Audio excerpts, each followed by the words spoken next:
Welcome to another Sniper Sight Online video review. Today we're going to be talking about the March Tactical Scope, specifically the 3 to 24 by 52 millimeter. This is an upgrade from the 3 to 24 by 42. The version we're working with is the mil version. They also have a MOA version. This scope has a 30 millimeter main tube. Like I said, is a front focal plane.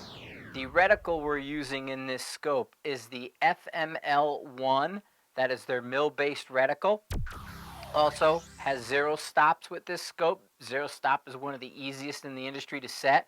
Once you zero the scope and everything's where you want it, you just dial the zero stop down and it's set. This scope, like a lot of March scopes, has a very high zoom ratio. This is an 8 times ratio, which is one of the highest in the industry. And we're going to go over some of the features and look at this scope a little bit more in depth. When Sniper's Hide reviews a scope, we just don't dial the turrets and play with it and look at it. We actually take it out and shoot it. We've had this scope on several different rifles. We took it out to a trigger time training class, let the students use it in some alternate positions, shot it out to 1,200 yards, put it through its paces that way. Then the scope was moved to a GA Precision barreled action that was dropped in a Drake Associates Hunter Stalker chassis. Working with that chassis, we then went and put the scope again through its paces. So overall, we're looking at roughly about 700, 800 rounds underneath this scope before we're bringing this review to you. We feel it's really important to shoot these scopes in realistic conditions and not just tall target test them, which we did do several tall target tests. We used the Sniper's Hide target that has the mil dot tall target test on it. We also used a 4-foot level to tall target test it. So all these things are important to us when bringing you a review on a scope. We want to be able to tell you not only what the tracking information on it was, but was it repeatable in real world conditions? Can I gather my dope with this scope, then go back out to the range and repeat it? Is it going to put the same rounds on target, or am I going to find variations in today I hit, tomorrow I don't? That lends to tracking as well. Bringing it back and zeroing it from one gun to another, it tends to tell us whether the scope is responding as it should. And I'm happy to say that the March did respond. Now, I know there's some information out there about the March scopes being off. Well, that is because of the mil value that they're using. There's more than one mil value in the industry. Just like MOA, true MOA, is 1.047. The mil value that people use is 6283. Well, some are using 6400, which is considered a military mil. This was a rounded up value for artillery. During the early 80s, when Leopold was first coming out with their tactical scopes for the Army, they saw the military mil as being the standard for the U.S. Army. So they used 6400. This then became confused between the Marine Corps and the U.S. Army, and a lot of that confusion was based on the dots back then. See, in 1978, the Marine Corps contracted the inertial scope, the MST-100. That had a wire reticle. They would drip wax to make the mil dots on it, and that wax would run and it created an oval dot. So the size of the dot was not round, and it was a little longer, 0.25 mil. Well, the Army had an etched reticle with a round dot. They did it at 0.22, some do it at just 0.2. So people were confusing the shape of the dot with the value of the mil. And it's the value center to center and not the shape of the dot. And what that difference is, the difference between 6283 and 6400. Now, tracking with the March. If we use 6400, the scope tracked as it should. If you put it into a calculator and you were just going to figure it out, it's not point 0.1 with the 6283, but 0.097. There's a slight difference. And this is being confused with a tracking issue. And it's not a tracking issue, it was repeatable. We used the 4-foot level tall target at 100 yards, and we put it through field firing solution scope calibration.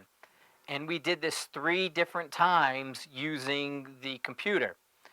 What we found was at 100 yards going 48 inches, we had 137 clicks on the March scope. Now, a scope using the 6283 has 133 clicks. So there's that variation there. So zero point 0.1 mil that way it is going to be 0.097 with the 6400. This is really important because there's a lot of this misinformation out there, and we want to just stress the point that the scope did track, the scope did repeat, and we didn't find any issues with it as far as the turrets and the adjustments. I recommend that if you're going out, you gather your dope.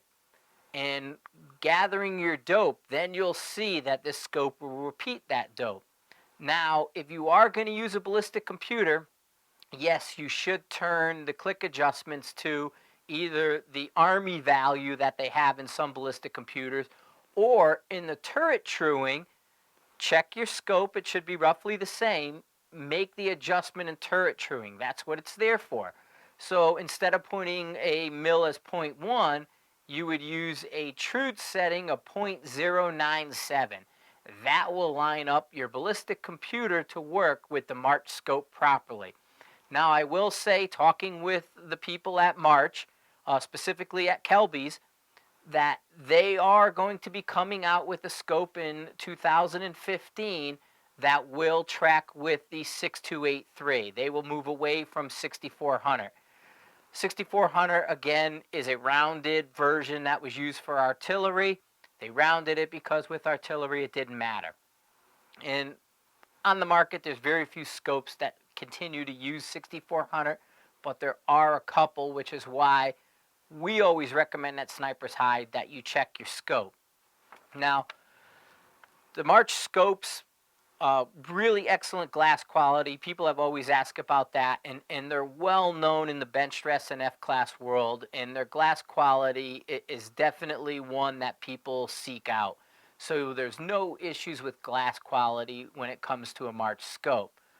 Now, one thing we did find, while the parallax will dial down to 10 yards, we find it's a very small adjustment with the parallax setting. That goes for both focus and parallax. A little goes a long way with the March scope. Some people characterize it as picky and finicky. Yes, it can be. It's also, if you're going to go yard lines without adjusting the parallax, you may see a issue with that because it is so sensitive to where that parallax is set. So we recommend that you take the time to adjust the parallax. The 52 millimeter on this new 3 to 24, when compared with the older 42 millimeter, makes the scope much more forgiving. In the past, I have one of the 42 millimeter March scopes. I find the eye box very tight. You have to have your head and your cheek weld perfect for it. Otherwise, you start to get shadowing really quickly. The 52 opens that up, and it eliminates some of that problems with the eye box that I experienced and others have. So if that's a consideration for you, look at the 52 millimeter version versus the 42. Something to think about if you're going to be doing alternate positions and you're going to be moving around quite a bit. If you're shooting run and gun type matches, you definitely want to go to the 52 millimeter. But overall, really had a great experience with the March. We put it on the line with 14 students. They all liked it. We had no issues with it. Majority of them shot it from an alternate position. And overall, it got really high marks with everyone that used it, including us here at Sniper's Hide.